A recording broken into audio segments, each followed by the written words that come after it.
económicos afectan esta decisión, factores técnicos, factores de propiedades específicas, pueden ser mecánicas, térmicas, químicas, propiedades funcionales, cualquiera de las que vienen. Luego vamos a analizar cada uno de los componentes. ¿Por qué? Porque puede ser que una pieza lleve ensamblar más de una en su lugar. Entonces, vamos a modelar y analizar el componente. Muchas de las veces lo que vamos a hacer es tratar de usar un modelado matemático para no hacer muchos ensayos y errores, ¿no? Y ahorrarnos tiempos y costos, ¿sí? Y finalmente vamos a pasar a un diseño detallado. Acá lo que vamos a hacer es seleccionar, además del material, el proceso de fabricación. Vamos a ver qué costo tiene y cómo podemos analizar este costo.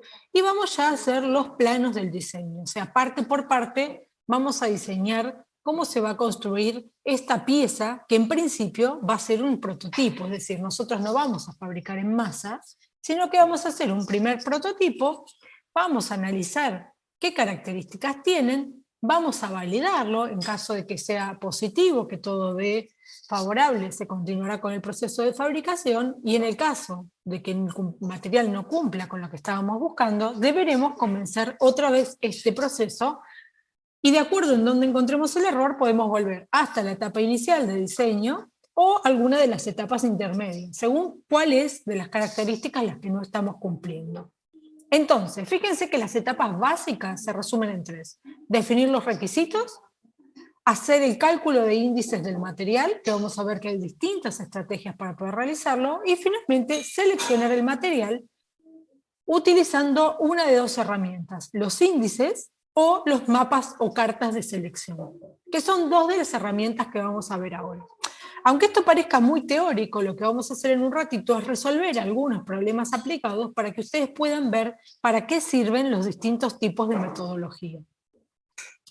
Bien, acá que tenemos un resumen de los materiales que fuimos viendo durante todo el cuatrimestre. Empezamos viendo metales, seguimos viendo cerámicos, polímeros, y la semana pasada vimos los últimos materiales, que son los materiales compuestos. Fíjense que yo lo que traté de hacer en este cuadrito, para que ustedes lo tengan presente, es resumir qué ventajas y desventajas, o puntos débiles y fuertes, tiene cada uno de los tipos de materiales. Fíjense que cuando hablamos de metales, ustedes ya saben que tienen un alto módulo, lo mismo ocurre con los cerámicos, son dúctiles, tienen altas tenacidades, además tienen muy altos puntos de fusión. Esto quiere decir que resisten temperaturas muy altas. Lo mismo vieron ustedes con los cerámicos, que pueden resistir temperaturas aún más altas, pero tienen algunas desventajas. ¿Qué desventajas tienen? Bueno, los metales sobre todo se pueden deformar plásticamente, y recuerden que cuando eso ocurra, ya la pieza no sirve para lo que fue diseñada. En muchos casos puede tener muy poca resistencia a la corrosión. ¿Se acuerdan que estudiamos todos los procesos de degradación electroquímica, oxidación? O sea, hay mucha influencia del medio ambiente sobre este tipo de materiales. En el caso de los cerámicos, lo primero que vimos es que son muy frágiles en tracción. Acuérdense que no resisten en tracción, la elevada resistencia la tienen en compresión, entonces para determinadas aplicaciones no van a servir. Y en general son bastante difíciles de moldear. Igual ustedes vieron varios procesos a partir de los cuales se pueden obtener piezas cerámicas. Estuvieron una gran parte de esa parte de la materia estudiándolo, ¿sí? Polímeros. ¿Qué desventajas tienen los polímeros? Lo primero es que son menos rígidos, menos resistentes, pero sobre todo resisten bajas temperaturas. Acuérdense que tienen unas temperaturas de transición vítrea muy bajas. Ahí tienen como ejemplo 100 grados, pero hay polímeros que tienen la TG debajo del ambiente y tienen muy baja temperatura de degradación, con lo cual no se pueden utilizar a altas temperaturas. Pero por otro lado son resistentes a la corrosión, o sea, sufren pocos mecanismos de degradación estos materiales, tienen baja densidad y son aislantes térmicos y eléctricos, lo cual nos sirve para muchas aplicaciones. Además son más baratos que cualquiera de los que estuvimos mencionando antes. Los materiales compuestos, al incorporar un refuerzo a esta matriz polimérica, combinan varias de las propiedades, pero en general son de alto costo los que tienen muy buena performance. Recuerden que también teníamos la posibilidad de, por ejemplo, usar fibras naturales. En ese caso ya se reducen estas posibilidades. Y también algo que es muy interesante es que tienen muy alta resistencia a la fatiga. Entonces, esto es como un cuadro genérico, pero a la hora de elegir cada tipo de materiales vamos a seguir este proceso que les comentaba, que muchas veces va a ser numérico, y para poder resolverlo. Bien, entonces, vamos a seleccionar un material, en este caso para un diseño ingenieril. Lo primero va a ser seleccionar el material en base a sus propiedades, el costo, la posibilidad de fabricarlo, porque a veces nosotros tenemos un material que es buenísimo y que es barato, pero que no sirve para hacer determinado tipo de pieza. Eso es por las metodologías de procesamiento que hay disponible para cada uno de los tipos de materiales que ya charlamos. Y por último, una consideración importante es que no genere un daño ni sobre la salud ni sobre el medio ambiente. Esta consideración hace algunos años no se tenía en cuenta y cada vez más es importante poder considerarla para tener una salvaguardia ambiental. Luego vamos a pasar a lo que es la metodología de diseño. Nosotros vamos a tener un problema a resolver que nos lo va a plantear, como yo les contaba, un cliente. Ese cliente puede ser la propia empresa en la que trabajo, puede ser un cliente externo, puede ser una consultora, y nos va a proponer cuál va a ser este componente nuevo. Vamos a pasar por las etapas de diseño del problema, de diseño conceptual, diseño global, diseño detallado y ya un proceso de fabricación o ensamblaje. Todas estas etapas llevan un proceso iterativo. A ver, puede ser que uno en la primera etapa ya llegue a un prototipo que cumple todos los requisitos. En ese caso, ya deja de ser iterativo y en una sola vuelta logramos resolverlo. Para definir el problema, fíjense todo lo que tenemos que conocer. Los requerimientos y restricciones o especificaciones técnicas, las normativas vigentes, los tiempos con los que contamos, si el cliente tiene alguna preferencia, cuál es su mercado objetivo y muchos aspectos de seguridad. En el diseño conceptual simplificamos un poco y vamos a proponer soluciones posibles, esquemas, procesos de resolución, métodos por los cuales solucionarlo. Estas dos etapas de diseño conceptual y diseño global tienen un ida y vuelta continuo hasta llegar a los planos y las especificaciones. Con estos planos detallados y especificaciones detalladas, ahí ya vamos a diseñar la pieza, construirla y hacer nuestro primer prototipo. Ese prototipo posteriormente va a llevar una evaluación de las restricciones o requerimientos que se definieron en la primera etapa. Fíjense algo que es interesante. Cuando yo hago el diseño global, simplemente genero planos y especificaciones generales, pero cuando paso al diseño detallado, ya tengo en cuenta los márgenes de tolerancia, la precisión en la medida, cómo voy a ensamblar o unir las piezas que generan el prototipo final y también las terminaciones. Quiere decir, tengo que contemplar un montón de puntos específicos para poder llegar a este diseño que es el que finalmente nos va a permitir construir una de las piezas. Vamos a la primera etapa, factores que afectan esta selección de material. Tenemos factores físicos, mecánicos, de procesamiento o fabricación, como les comentaba hace un rato, de la vida del componente, costo de disponibilidad y códigos o normas. Esos son todos los factores que tengo que tener en cuenta al seleccionar el material. Fíjense en los factores físicos, qué tamaño tiene, qué forma, qué peso, si tiene que ser liviano, si puede ser pesado, en dónde va a estar colocado. Si los componentes son grandes, ¿cómo hago para unir cada una de las piezas? Si lo puedo producir in situ en el lugar donde lo voy a colocar o tengo que fabricarlo en algún lugar y después transportarlo para ensamblarlo. ¿Cómo transporto las partes? ¿Sí? En lo que es la forma, voy a tener que tener también en cuenta el procesamiento. Como decíamos hace un rato, hay materiales que son los más aptos para una aplicación, pero llegado a determinada forma, no puedo obtenerlo con ese material. ¿Por qué? Porque no hay una técnica de procesamiento disponible. Ese procesamiento y la relación entre la estructura y el procesamiento me va a definir el comportamiento mecánico de las piezas en cuestión. En lo que tiene que ver con el peso, una cuestión importante es dónde va a estar la pieza, pero por otro lado también, cuanto más pesada sea, mayor va a ser el costo de transporte y mayor va a ser el espacio que requiero, por ejemplo, para el almacenamiento. Imagínense, un caso muy típico es lo que tiene que ver con los materiales que se usan para transportar vacunas. Las vacunas requieren cadena de frío. Entonces, las empresas que fabrican estos envases, en general el problema que tienen es que como ya son cajas armadas, cuando están guardadas antes de envasar las vacunas, y las producen y las tienen acumuladas en un lugar, el volumen que ocupa es tan grande que el costo de almacenamiento y transporte es carísimo. Entonces, una de las cuestiones que se plantea hoy en día es si no puede ser una estructura desmontable que se pueda rearmar in situ. ¿Sí? ¿Entienden lo que les digo? Por ejemplo, una caja de cartón que venga troquelada con todas las partes en forma de una plancha, y cuando llega al lugar donde se va a envasar, esa plancha pasa a tomar el formato de caja, con lo cual ocupa 5 veces su volumen, por ejemplo. Entonces, eso ahorra costos, también da facilidad en el transporte, y también costos de almacenamiento, no solo de transporte. Eso para que lo vean en un caso concreto. Cuando hablamos de factores mecánicos, básicamente vamos a tener que saber con qué propiedades mecánicas va a tener que cumplir el componente. Yo acá les puse algunos ejemplos que ustedes ya conocen: es la resistencia, el módulo, ¿sí? La tenacidad de la fractura, la resistencia a la fatiga, el grip. No es que va a tener que cumplir con todo eso simultáneamente, sino que yo voy a tener piezas que, por ejemplo, diga, debe tener una resistencia a la tracción mínima de 500 megapascales, como un ejemplo. Ahora vamos a ver con un ejemplo numérico cómo se trabajan estos requerimientos. En lo que es procesamiento y fabricación, tengo que ver cómo puedo conformar la pieza final a partir del material que seleccioné.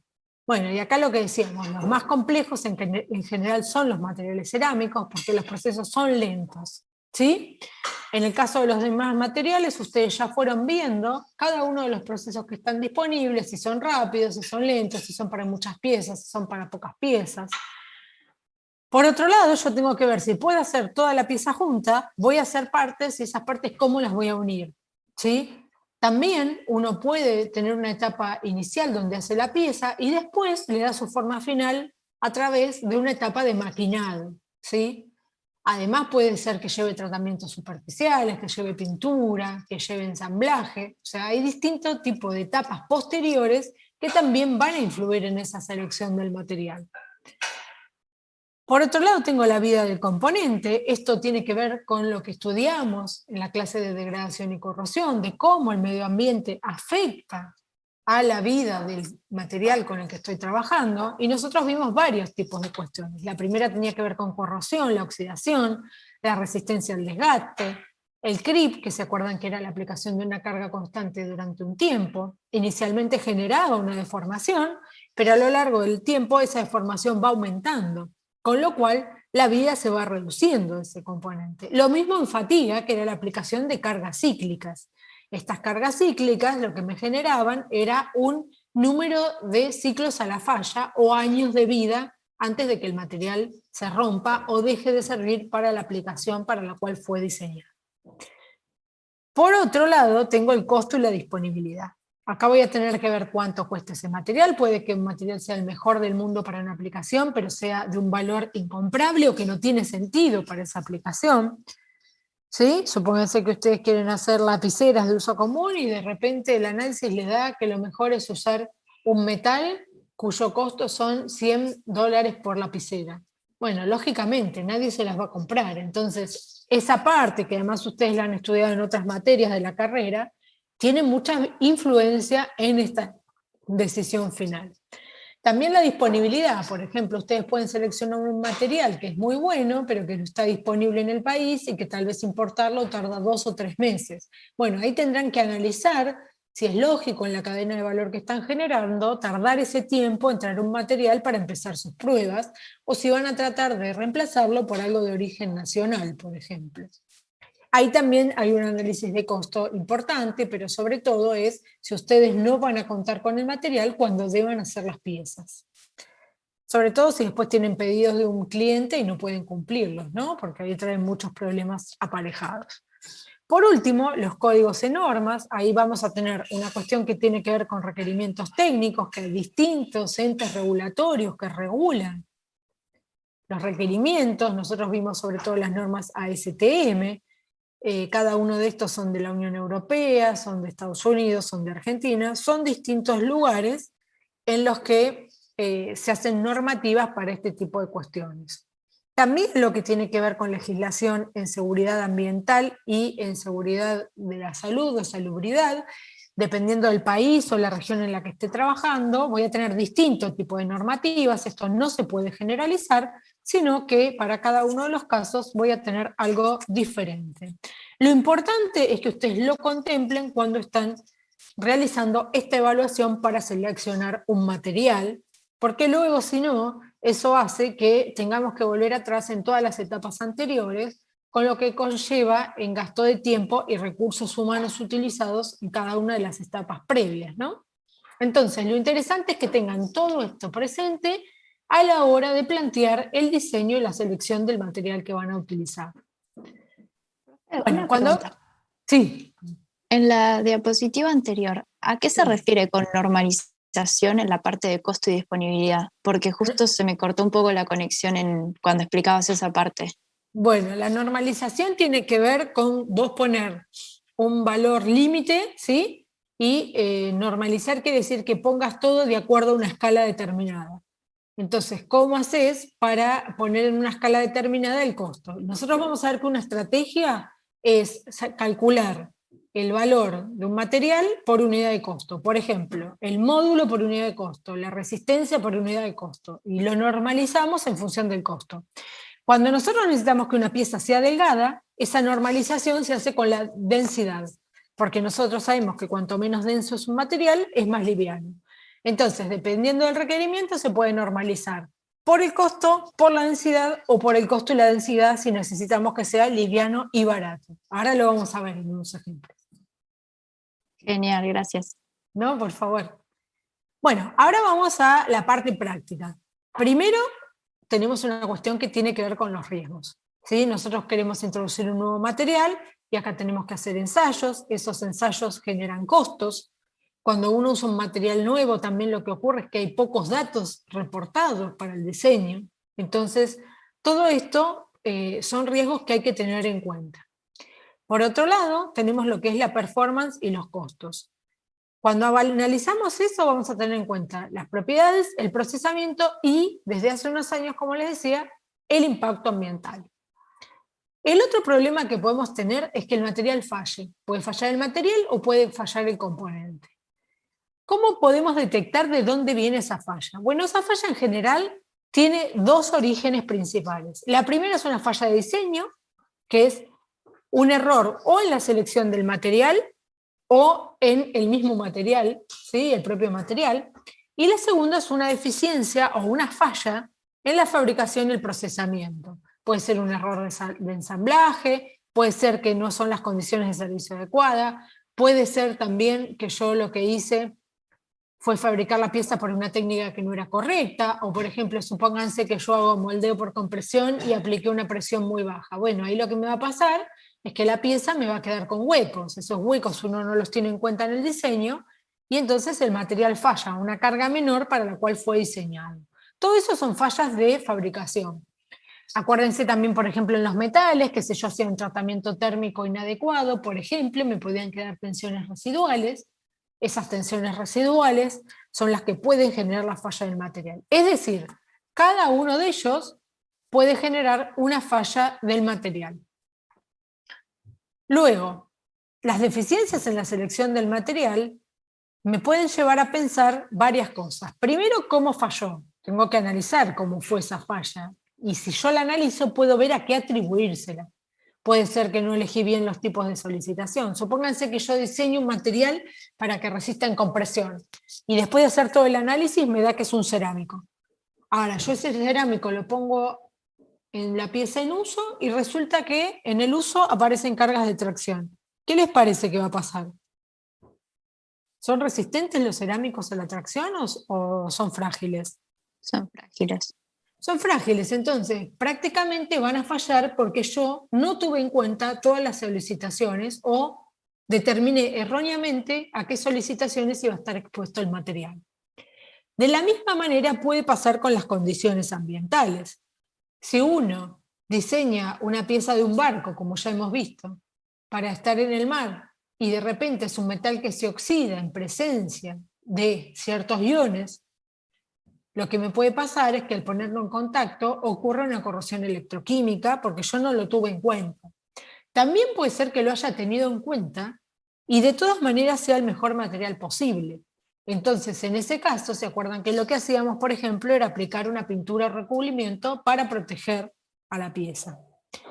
Pero todos estos son fallas normales que podemos tener porque nos equivocamos en alguno de los pasos anteriores, que puede ser muchas veces no tener en cuenta los requerimientos a los cuales va a estar solicitado el material, no tener en cuenta el ambiente donde lo voy a utilizar, no tener en cuenta los defectos que puedo tener en la fabricación, ¿sí? Todas esas cosas me pueden llevar a una falla de la pieza en servicio. Con lo cual es grave, porque si falla en servicio, va a generar un montón de costos y depende de dónde esté aplicado, puede generar hasta muertes. Si uno diseña mal un puente, por ejemplo, está pasando un auto por arriba, el puente se cae, las personas que van en el auto se mueren.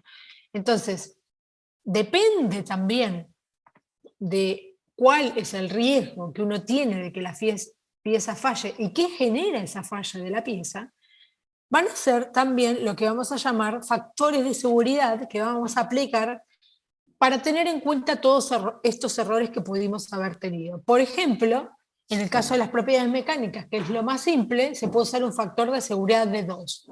¿Qué quiere decir eso? Que si uno le da que la pieza falla con una carga de 500 megapascales, como decíamos hoy, le exija al material que al menos tenga 1000 megapascales, es decir, 2 veces el requerimiento que tiene la pieza.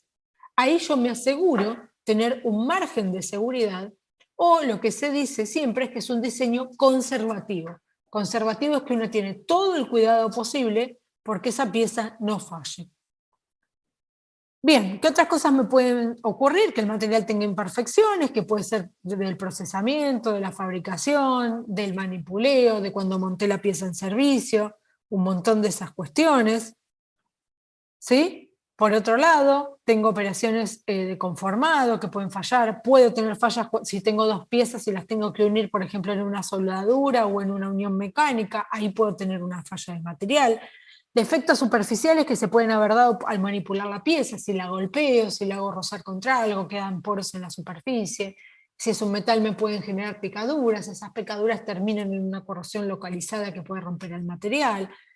Fíjense, rayaduras, indentaciones, un montón de estas cuestiones que pueden causar la falla del material. Bien, otras deficiencias pueden tener que ver con la fabricación y el procesamiento. Operaciones de conformado, tensiones residuales, bueno, varias de estas ya las fuimos nombrando, maquinado, que se fisure cuando yo estoy cortando la pieza. Supónganse que hago una placa grande y después tengo que hacer pequeñas piezas y las voy cortando, por ejemplo, con un CNC. ¿Sí? O un torno, le voy dando las piezas final con un torno. Bueno, todo eso puede generar defectos por la mala aplicación de estas etapas de conformado final. Puedo tener errores cuando ensamblo piezas, que las partes no encajen perfectamente, que haya que uno haga demasiada fuerza cuando encaja, por ejemplo, un macho y una hembra y rompa esa unión, ¿sí? En los tubos roscados, por ejemplo, que no esté bien orientado o bien alineado, entonces queda torcido y esa torcedura hace que quede un hueco o una unión que no está abierta. Pero bueno, cosas de ese estilo que pueden generar que la pieza falle. Es decir, tenemos un montón de cosas por las cuales la pieza falla. También puede ser que las condiciones de servicio no sean las que el usuario me reportó. Por ejemplo, creo que alguna vez los charlamos, los tubulares para extracción de petróleo normalmente funcionan a 63 grados centígrados. El problema es que muchas veces el petróleo que queda debajo de las rocas es difícil de extraer. Entonces, ¿qué hacen para eso? En lugar de echar agua a 63 grados, la ponen a 95 grados. Esa diferencia de 30 grados puede ser que el material falle, porque yo lo diseñé para un material que resistiera a 63 grados con un fluido adentro circulando, y además por eso lo diseñé para que venga petróleo solo y en realidad va a venir petróleo con agua. Eso ya tiene otra composición química que puede hacer determinado desgaste que no lo hacía el petróleo solo. Y por otro lado, como viene debajo de las rocas, por ahí arrastre con sí arenilla y rocas pequeñas que vayan haciendo desgaste, golpes, ¿sí? A lo largo del tubular. Bueno, entonces, ahí lo que me pasa es que a mí me pidieron una cosa, pero después lo usan para otra. Ahí ya uno no puede preverlo ese tipo de falla, pero sí puede ocurrir justamente, porque no se tuvo en cuenta. Ahí el error no es de ustedes o del que esté diseñando la pieza, sino de quien puso los requerimientos. Y también empieza juicios en algunos de esos casos, porque la pieza falta en servicio y el que la compró dice, es por esto, bueno, se estudia el procesamiento, se analiza el material, se estudian las condiciones de servicio y uso, y ahí se analiza dónde pudo estar el error y quién lo pudo haber causado. Pero sepan que muchas veces terminan hasta en juicios este tipo de cuestiones, ¿sí? Bien, vamos a ver ahora algunas herramientas que tenemos para la selección del material.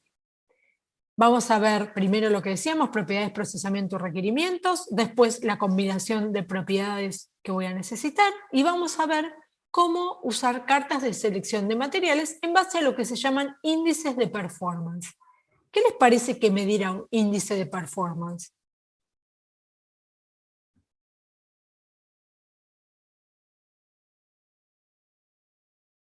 ¿Cómo se comporta un determinado material en una cierta situación?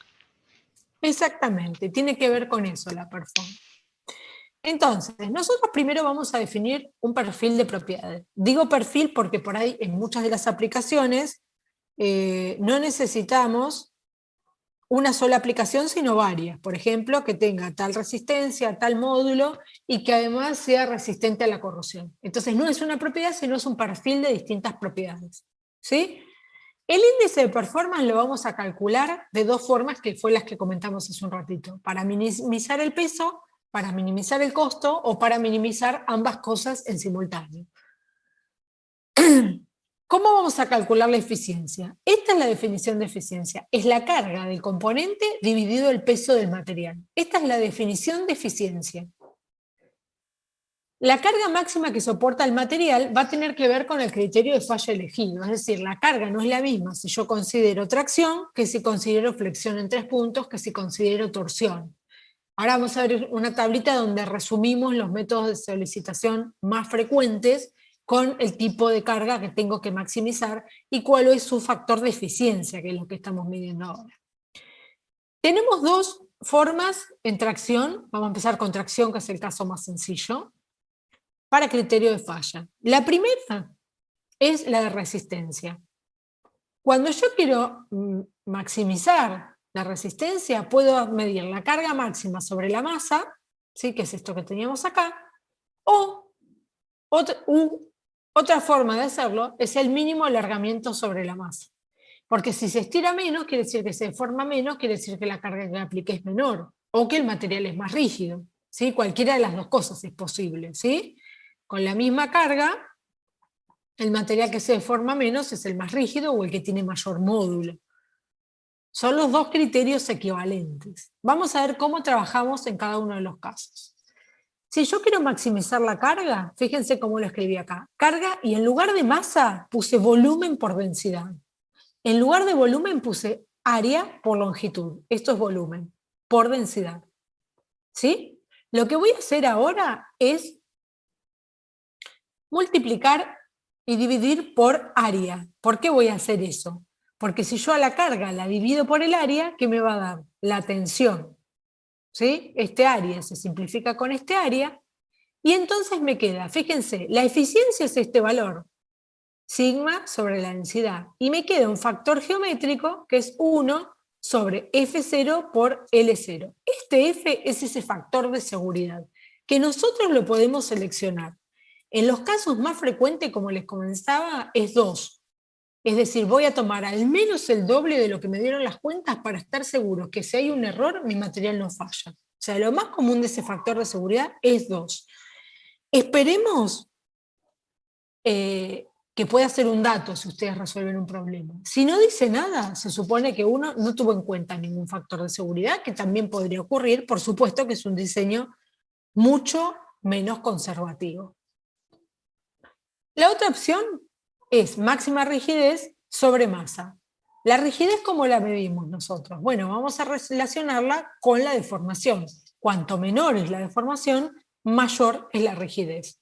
Entonces, si nosotros volvemos a plantear lo mismo, carga sobre masa y la masa la escribimos como el volumen por la densidad o área por longitud por densidad, lo que vamos a hacer ahora es reemplazarlo en función de la deformación.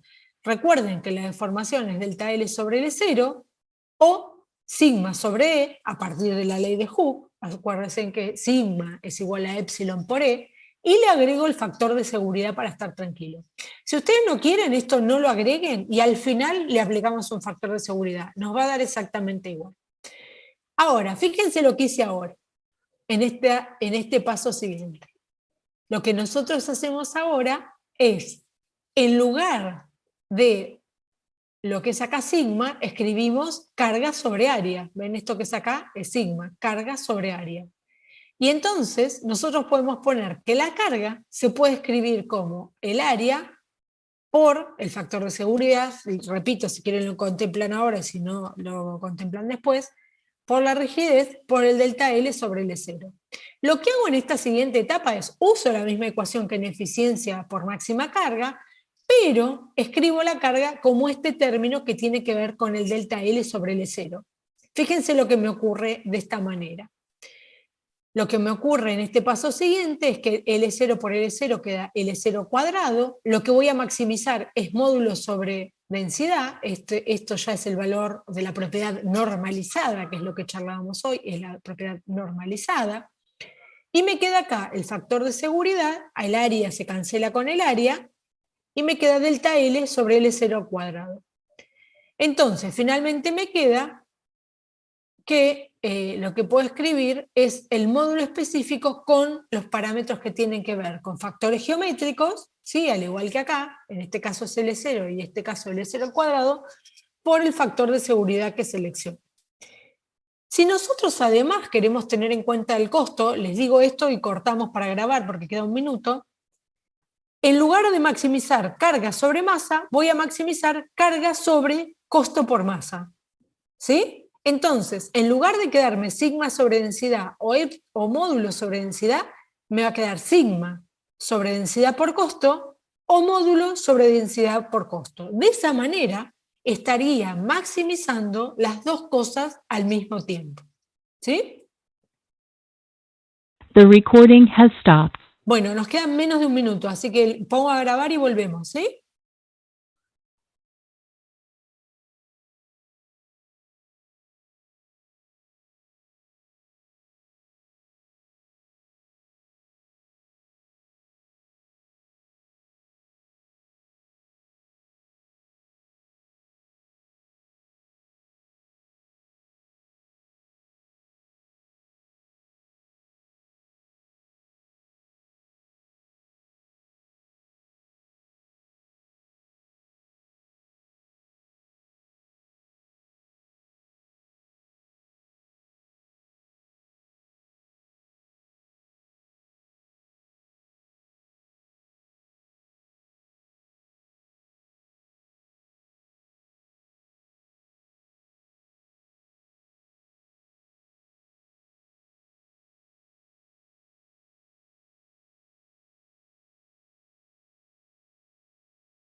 Vamos un minutito a ver si suma alguien más.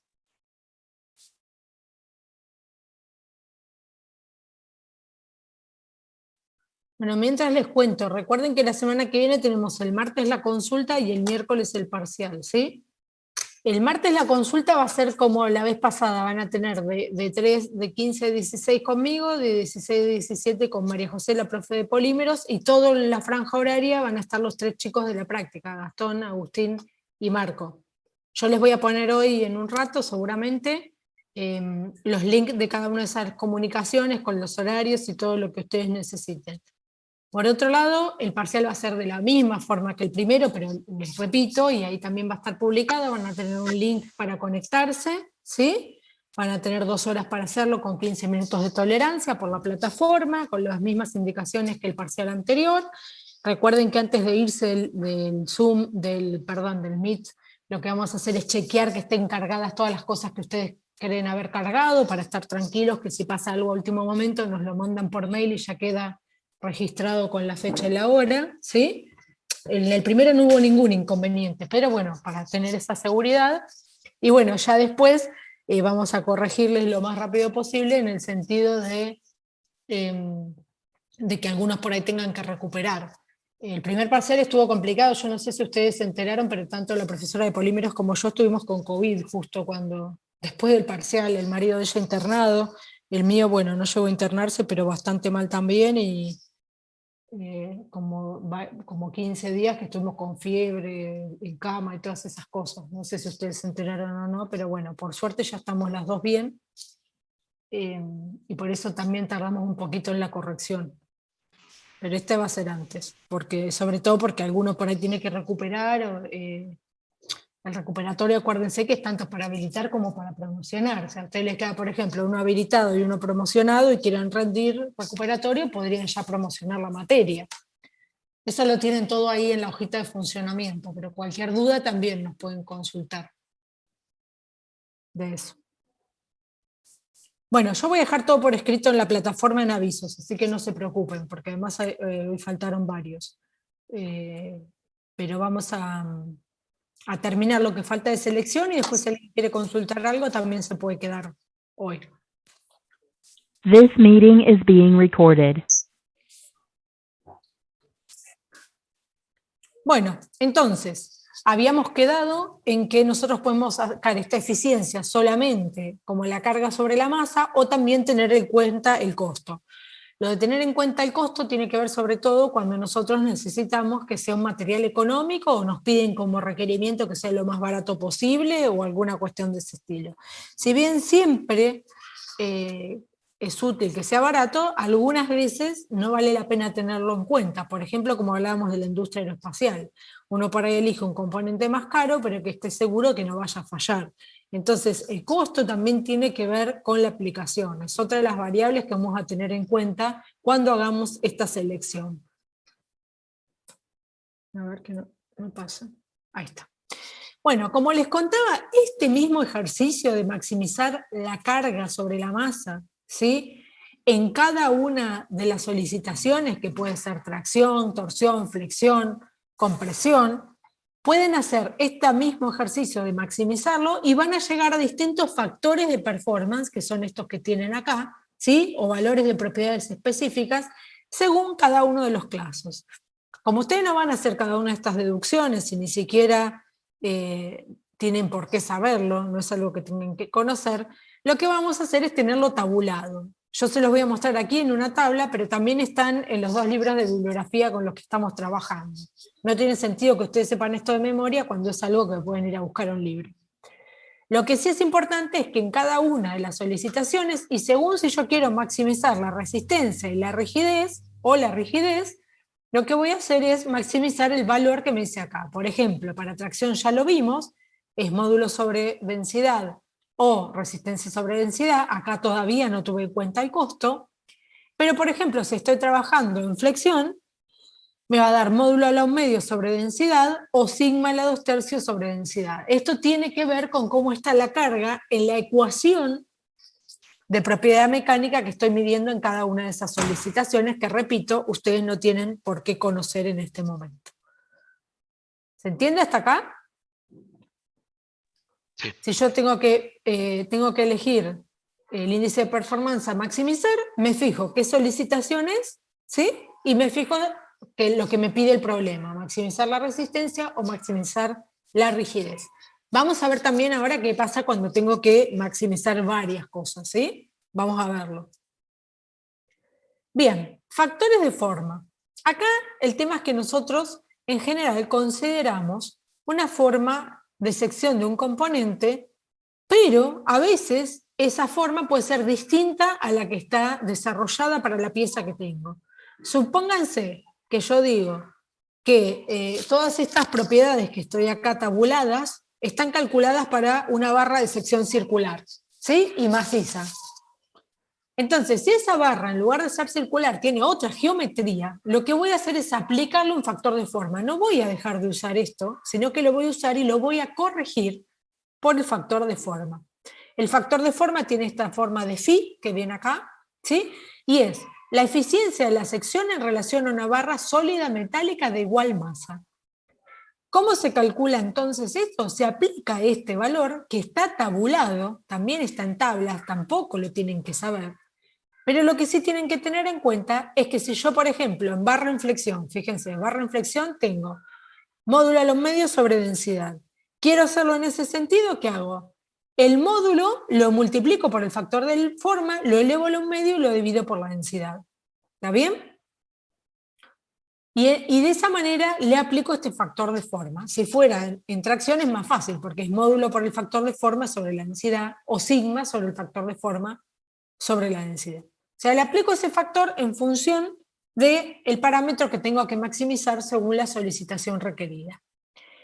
Hay otra influencia que es de la estructura interna. Esa estructura interna es lo que yo les decía, que si esta pieza es sólida o no es sólida, por ejemplo. Hay otro factor que lo que considera es la relación entre la densidad de la pieza sólida y la densidad de la pieza que yo tenga. Puede ser toda hueca, puede ser 20% hueca, ¿sí? No importa, es otra densidad, es menor en general, ¿no? Porque la forma hueca siempre es más liviana que la forma totalmente sólida. O sea, este sigma S, sigma del sólido, densidad del sólido, es la más alta posible. Quiere decir que este factor siempre hace que sea menor que 1.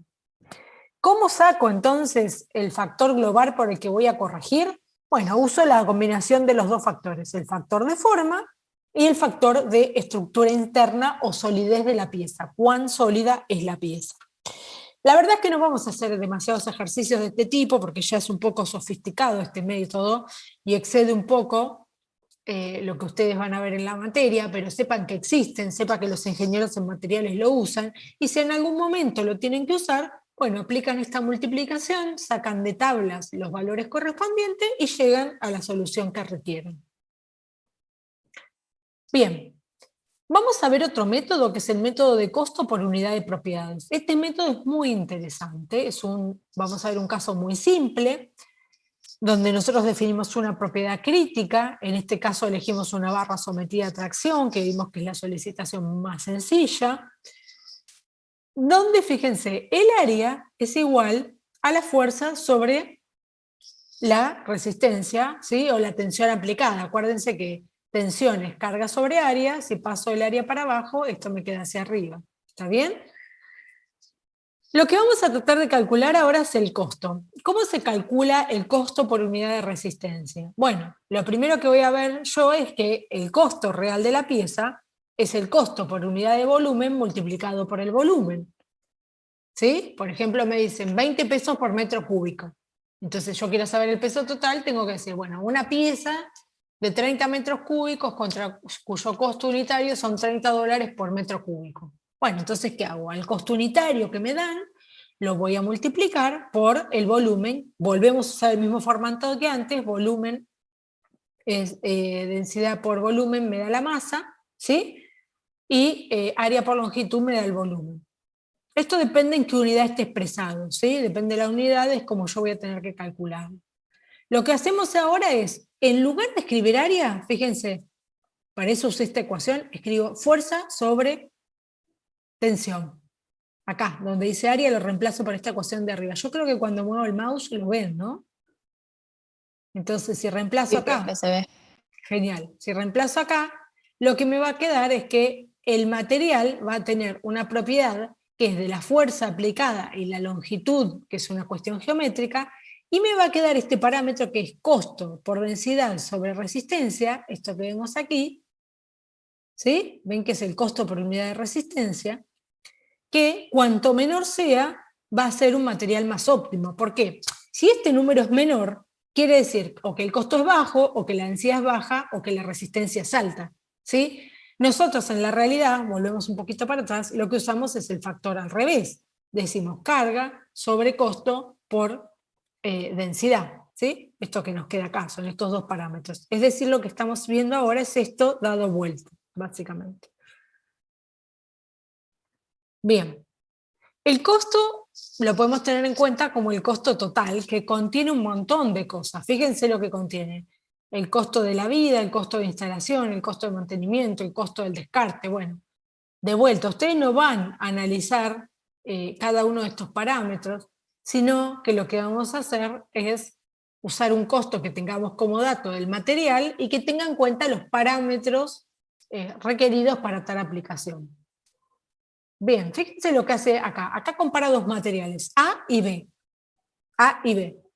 Para analizar cuál de los dos sería preferible. Y fíjense lo que hace. Comparo el costo A de B y me da esta ecuación. ¿Qué quiere decir si RC es menor a 1 y qué quiere decir que es el costo relativo? Eso que la R es de relative cost. Si me da menor a 1, ¿y qué quiere decir que si me da mayor que 1? Si me da menor a 1, quiere decir que el de arriba, ¿sí?, es el menor de los dos, es el que tiene el mínimo, con lo cual el material A es preferible al B. En cambio, si me da mayor a 1, ¿qué querrá decir? Que el material B es el más barato por unidad de resistencia, que es lo que estamos calculando, y será preferible. Si ustedes no se acuerdan cómo hacer esta comparación, bueno, simplemente calculan el costo por unidad de resistencia de cada uno y el que les da menor es el mejor material. Es más simple. ¿Sí? Acá está comparando dos materiales. Por supuesto que si ustedes calculan el costo por unidad de resistencia, ya pueden comparar X cantidad de materiales, no 2, 3, 5, los que necesiten. Primero siempre voy a descartar a los materiales que no cumplen con los requisitos. Y una vez que me haya quedado seleccionados los que sí cumplen los requisitos, voy a tener que usar estas herramientas para poder comparar. ¿Está bien? ¿Por qué les digo esto? Supónganse que tengo un material que es súper barato y una densidad súper baja, y la resistencia también es baja, pero cuando yo hago esta cuenta, me da el mejor posible, el menor valor.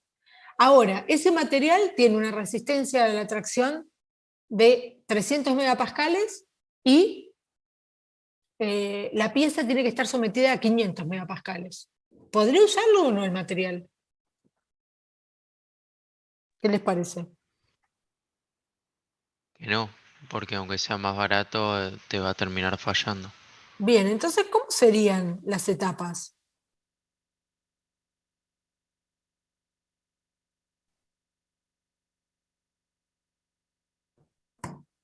Primero descartar los que nos cumplen, ¿sí? Bien, alguien lo estaba por decir, perdón. Primero descarto a los que nos cumplen. Y después... No, eso que primero hay que... Dale, que te interrumpió 2 veces.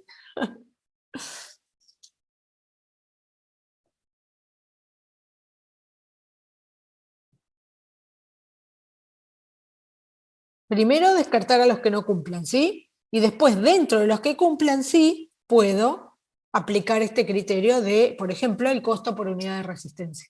Pero recién con los que cumplan, porque si no pueden seleccionar mal el material y justamente que sea un material que vaya a fallar, porque si es menor que lo que resiste, ya falla. Bien, vamos a ver ahora qué ocurre si yo quiero usar el método de las propiedades ponderadas. Si yo digo propiedades ponderadas, ¿a qué les parece a ustedes que me estoy refiriendo? ¿Qué es una ponderación? Ustedes ya lo han visto en varias ¿A las que materias. tienen mayor importancia o mayor peso? Bueno, bien, por un lado darle el peso, y por otro lado, ¿qué se imaginan cuando yo digo ponderar una propiedad? Supónganse que hablo de una propiedad sola. Está bien lo que están diciendo, ¿eh? Como ponerle un valor. Sí, le vamos a poner un valor y lo vamos a referenciar a algo. Esto también tiene que ver con normalizar. Supónganse que yo tengo 4 materiales, son uno de módulo 1 gigapascal, uno de 1,2, uno de 1,4 y uno de 1,5 y uno de 2. ¿Sí?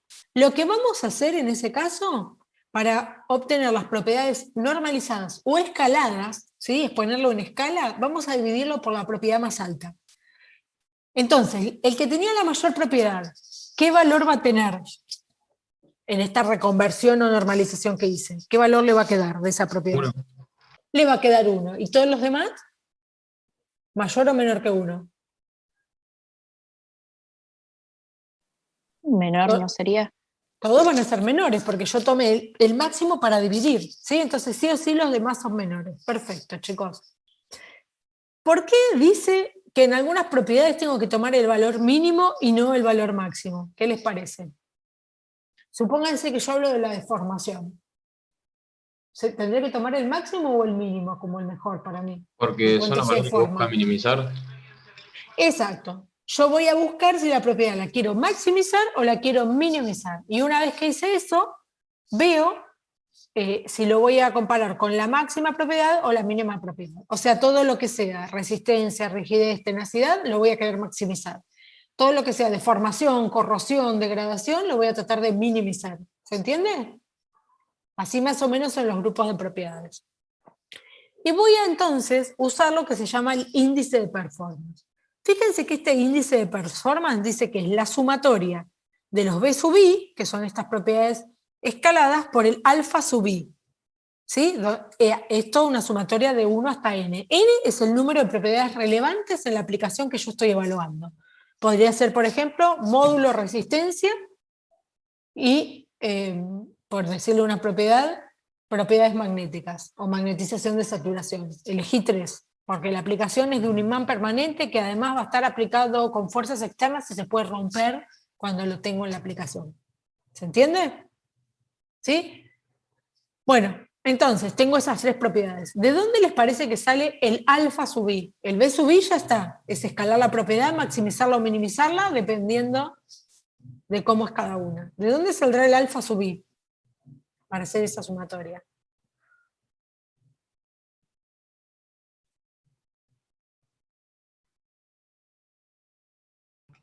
Entonces, ¿No lo das vos? Tendría que ser un dato, ¿no es cierto? Ustedes tendrían que saberlo. Lo primero es, supónganse que yo digo que un material me importa la rigidez y la resistencia y solo me dicen eso.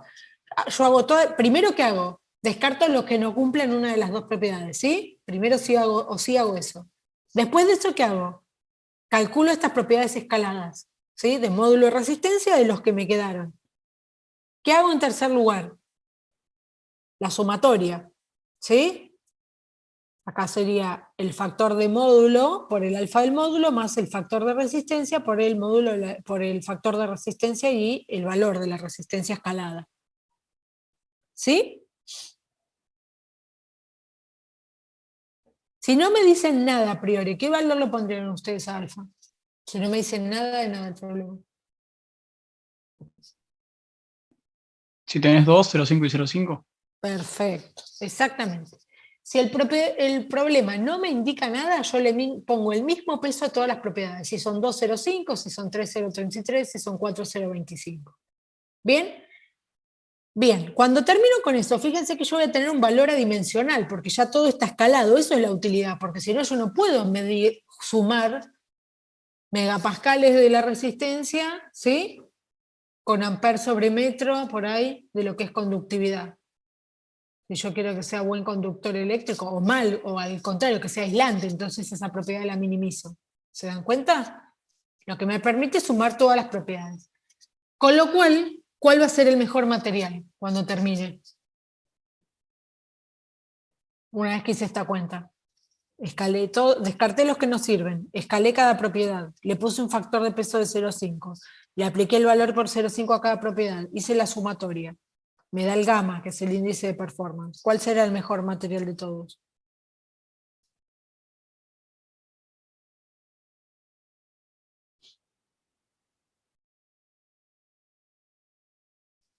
¿Qué les parece? De mejor performance.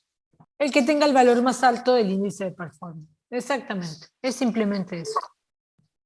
Bueno, ¿les queda claro entonces las etapas? Descartar los que no cumplen alguno de los requisitos, 1, 2, 3 los que haya, sacar el índice de cada uno, o sea, escalar cada propiedad máximo mínimo según lo que sea, aplicarle la ponderación del alfa según el número de propiedades que sea, si no hay ninguna indicación, es 1 dividido el número de propiedades que voy a contemplar, hacer la sumatoria, el que da más alto es el mejor material candidato para la propiedad, para la aplicación que estamos planteando en lo que sea, ¿sí? En un ejercicio del módulo o en la vida real. Y ahí terminamos este tipo de metodología. ¿Sí? Esto Profe, una pregunta, Sí. entonces el alfa me lo tendrán que dar como dato y si no, siempre van a ser iguales, los alfa no se calcula. No se calcula, es decir, si no hay ningún dato de por qué uno es más importante que el otro, se le da la misma preponderancia a todas las propiedades que nos hayan solicitado evaluar o que sean requisito para la aplicación planteada. Sí, es así. Perfecto, gracias. Si no hay dato, se divide por partes iguales, si son 2,05, si son 3,033 y así. Bien, hay otra posibilidad que son las cartas de selección de materiales. Esto lo van a ver en un libro que se llama Ashby, que se llama Diseño y Selección de Materiales. Ahí es donde se empezaron a recolectar la información de propiedades de estos materiales. Van a ver también que hay un software que se llama Material Selector, que permite generar también estas cartas de selección de materiales. Y lo que tiene aquí es que yo puedo usar distintos criterios de selección, lo que hablamos, resistencias, módulos. Fíjense esto, buscamos maximizar la rigidez, ¿sí? Pero que la pieza sea liviana. Entonces era módulo sobre densidad. ¿Se acuerdan que ya lo teníamos eso? ¿Sí? Lo que voy a decir es que nosotros vamos a pretender que el módulo sobre la densidad tenga un valor. Esta C es una constante, ¿sí? Cualquier valor que imponga el problema, 10, 4, 5000, lo que sea. Entonces, si yo me fijo, si paso la densidad multiplicando para el otro lado, me queda que el módulo es una constante por la densidad. Si aplico el logaritmo de ambos lados, me queda que el logaritmo del módulo es igual al logaritmo de la constante más el logaritmo de la densidad. ¿Qué pasa ahora si yo represento módulo en el eje Y en función de la densidad en el eje X? Este está hecho en el Material Selector. Esta curva yo la creé, la generé y la saqué. ¿Qué me representará esto que está escrito aquí? Logaritmo de módulos, logaritmo de C más logaritmo de la densidad, en esta carta de selección que es la que dibujé acá, que fíjense cómo tiene los materiales agrupados. Acá tengo materiales de bajo módulo y baja densidad en esta zona, tengo espumas poliméricas, ¿sí? Acá tengo materiales de baja densidad pero un poco más altas, densidades de aluminio, por ejemplo tengo espumas de aluminio, cosas metálicas pero espumadas es que tienen muchos poros, ¿sí? Como una esponja, eso es el concepto de espuma. También tengo materiales que tienen alto módulo y alta densidad. Materiales compuestos de matriz cerámica, por ejemplo, ¿sí? Grafito, algunas cosas del estilo. Y no tengo materiales que tengan muy alta densidad y muy bajo módulo, no existen materiales de ese tipo. Pero digamos que la carta me da zonas de distintos materiales o familias de materiales que tienen determinado grupo de propiedades. En este caso, cómo combinan el módulo con la densidad es lo que estamos representando. Pero estas cartas hay también de módulo y resistencia, resistencia y densidad, densidad y costo. ¿Sí? Hay un montón de estas cartas. Y las que no hay se pueden generar con los propios datos de este software, que bueno, después se los vuelvo a escribir ahí, se llama Material Selector. También si ustedes entran en el software y apretan una de estas nubes, entran a una tabla donde les muestran todos los materiales que están acá. Acá tienen como grupos de familias, ¿sí? Pero si apretan adentro, tienen detallado por ahí 10, 20, 50 materiales que tienen propiedades parecidas. Bueno, volvamos a la pregunta. ¿Qué representa esto en este gráfico? ¿Qué les parece que representa?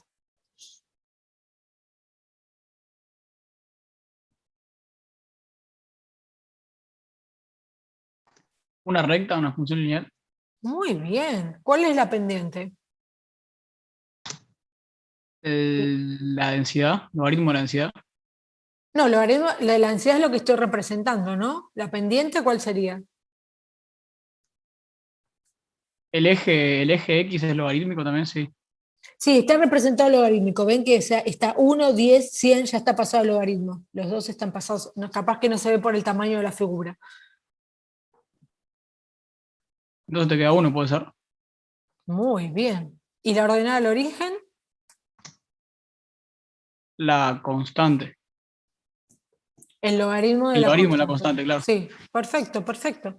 Bueno, entonces yo voy a tener una recta, supónganse que es así. ¿Sí? Entonces les pregunto, yo les hago un ejemplo cualquiera. ¿Qué materiales lo cumplen y cuáles no lo cumplen al criterio? Se usó esta carta en vez de usar las ecuaciones. Los que siguen la forma funcional de la recta. A ver, esos de la recta tienen exactamente el valor que calculo. Pero ¿quiénes me cumplen el requisito? ¿Los que están por arriba o los que están por debajo?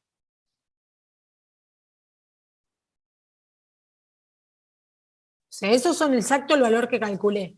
Pero ¿quién más lo cumple? Yo necesito que el módulo sea mayor o menor que eso para cumplir el requisito. Igual es el extremo, no es la ecuación. Ah, claro, Mayor. mayor. Mayor, entonces de la recta para arriba todos cumplirían, de la recta para abajo ninguno cumpliría, o porque tienen menos módulo o porque tienen mayor densidad, entonces no se adecuan a la ecuación. ¿Se entiende? Entonces, nosotros podemos tener, no sé por qué esto no me deja ir y venir, ahí va. Podemos tener, ¿sí?, la eficiencia, que fue maximizar los índices de performance de cada una de las propiedades que vimos. Puedo tener el método de costo por unidad de propiedades, ¿sí?, que cuando tengo más de una propiedad se transforma en el método de las propiedades ponderadas. Y por último, puedo utilizar cartas de selección de materiales. Todas son válidas para elegir un material para una aplicación. ¿De qué va a depender cuál use? De los datos que tengo para el problema, del acceso que tengo a cada una de estas cosas. Hay veces que puedo usar uno, hay veces que puedo usar el otro, hay veces que puedo usar varios, pero selecciono uno. Y todo eso es correcto. Es decir, tienen más de una estrategia por la cual poder resolver este tipo de problemas. ¿Bien? Acá tienen algunos ejemplos. Fíjense. Tenemos estas cartas. Fíjense lo que vemos acá. En este se lo hicimos un poco más prolijo, más genérico. Tenemos las espumas, que como les decía, tienen bajo módulo pero baja densidad. Los plásticos, que tienen un módulo y una densidad intermedia. Los materiales compuestos, que para la misma densidad tienen un módulo mucho más alto, esto es por el agregado de refuerzo. Los cerámicos, que tienen muy alto módulo, pero fíjense que la densidad es mucho más significativa. Entonces hay como familias de materiales que tienen determinadas propiedades. Es un esquema gráfico, entonces, que me permite condensar la información de un montón de materiales y de familias de materiales, y que está en forma muy, muy sencilla.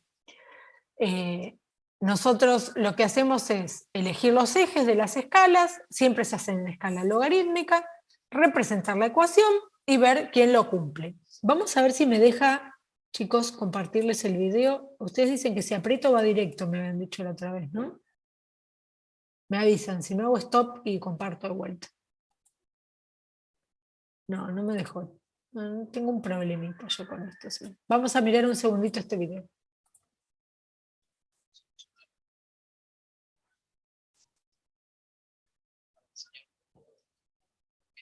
Se miden las propiedades, datos, estos datos, estas propiedades, se realiza el diseño y se ve la viabilidad de cómo. A veces estamos involucrados en un solo paso. Bueno, en estas etapas que se llevan a cabo, es importante distinguir del universo de materiales cuál es el más viable, cuál tiene las mejores propiedades. Fíjense, miren, simplemente lo que tiene es el costo y lo que tiene que ver con difusión de dióxido de carbono, o sea, no es una propiedad mecánico en este caso. Por supuesto, tener un coche demasiado caro en muchas ocasiones sería la peor elección y buscaríamos un coche el menor costo posible y la menor cantidad de emisiones de dióxido de carbono para hacer, bueno, sea más ecológico. Bueno, ¿ven lo que les decía? Entonces, en función de la propiedad que yo quiero maximizar, fíjense qué diferente es esto. Acá no tengo una propiedad mecánica, tengo la emisión de dióxido de carbono y tengo el costo.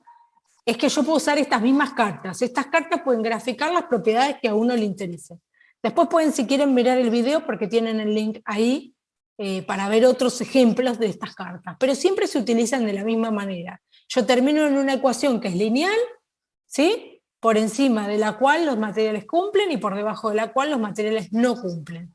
Después, una vez que me quedé con la zona que me interesa, aprieto en estos globitos y entro a tablas que tienen una lista de materiales que son de esa familia, por ejemplo, materiales compuestos. Materiales compuestos es algo gigante. Ustedes entran y encuentran 30 o 50 materiales compuestos diferentes, ¿sí? Y así pueden seleccionar. Profe, y una pregunta, no sé si ya lo dijiste, pero A por ver. ejemplo ahí los plásticos, que había una parte que cumplía y otra que no.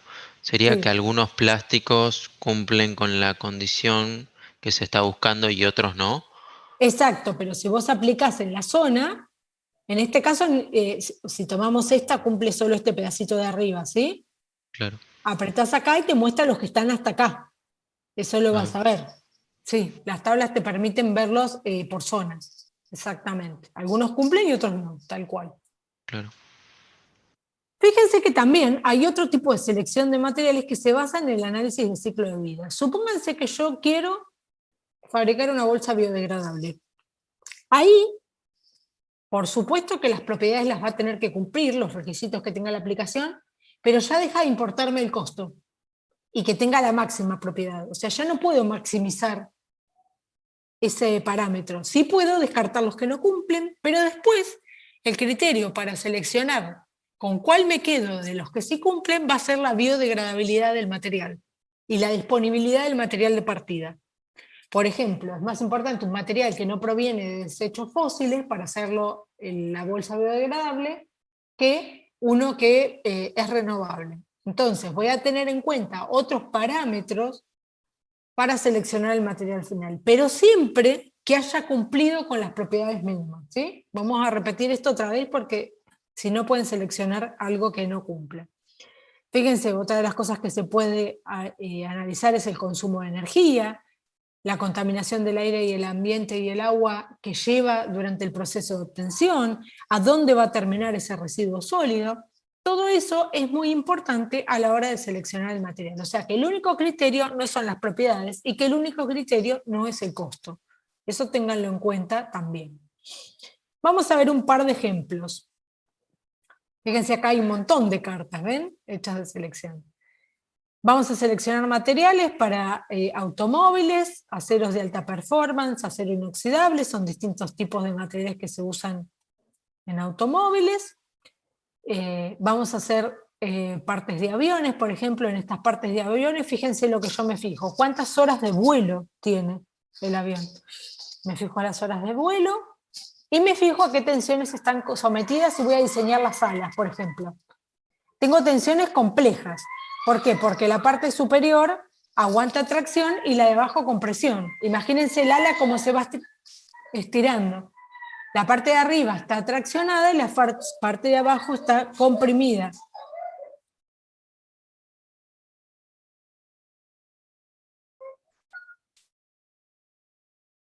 Entonces, yo el proceso que tengo es un proceso de flexión. ¿Sí? ¿Se acuerdan en flexión en 3 puntos? Donde está como la carga aplicada en el centro, la parte de arriba se tracciona, la de abajo se comprime. Que es lo mismo que vimos para, ¿se acuerdan? Para hormigón armado la clase pasada. Placa en flexión de vuelta, no tienen que saberlo de memoria, vuelvo a la tablita en la que reportamos y tengo que maximizar el módulo a la 1/3 sobre la densidad y la resistencia a la 1/2 sobre la densidad. Eso es lo que nos da, no me deja volver, esa tablita. Bueno, créanme que en la tabla dice eso. Tengo estos 3 materiales. Son 3 aleaciones de aluminio que se llaman 17,4pH, TI 6 aluminio 4 vanadio, 70,75 T6 aluminio. ¿Sí? ¿Cuál de las 3 seleccionarían en este caso?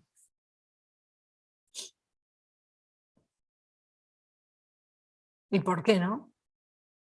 ¿O cómo harían para seleccionarlo?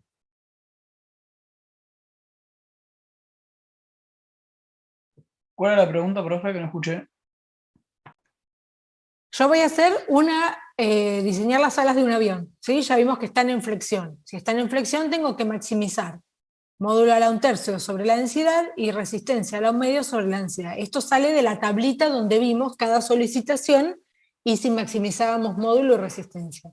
Acá el que me va a comprar la pieza me dice que quiere maximizar ambas propiedades y que son importantes. Me da como opción estos 3 materiales basados en aluminio, son aleaciones de aluminio, y me pregunta cuál de los 3 podría usar. ¿Cómo harían para resolverlo?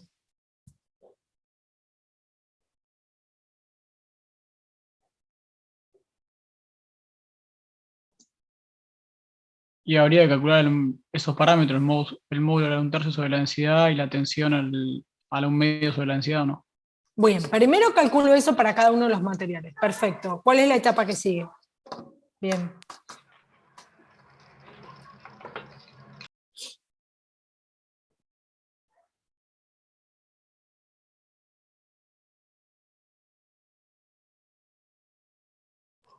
Comparar los distintos materiales y buscar los que estén maximizados.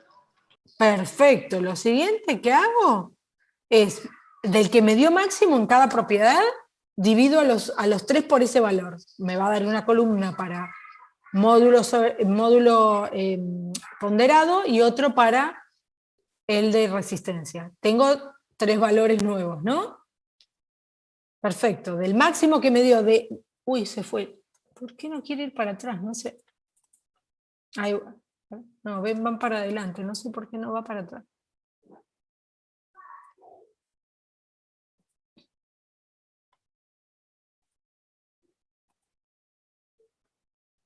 ¿Ahí lo ven? Sí. Bien.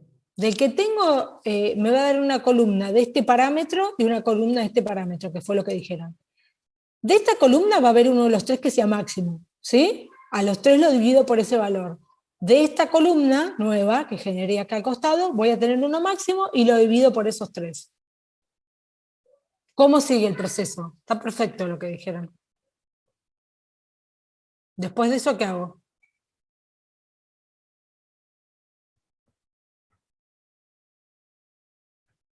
Ya tengo ambos parámetros normalizados, ¿sí? Después, ya eso va a tener... Una normalización, intento ver cuáles son los máximos. Pues no sé, por uno va a tener 1 y 0,7 y otro, no sé, 0,4 y 0,5.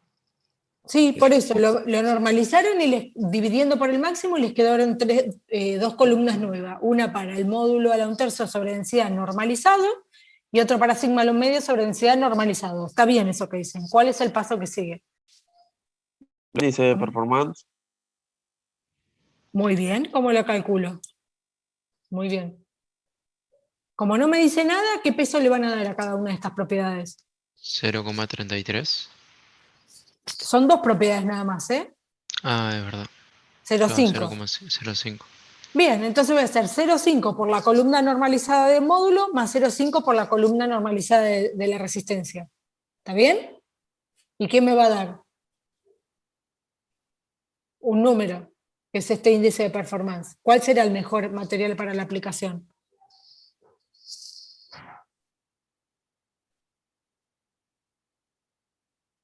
El de mayor índice.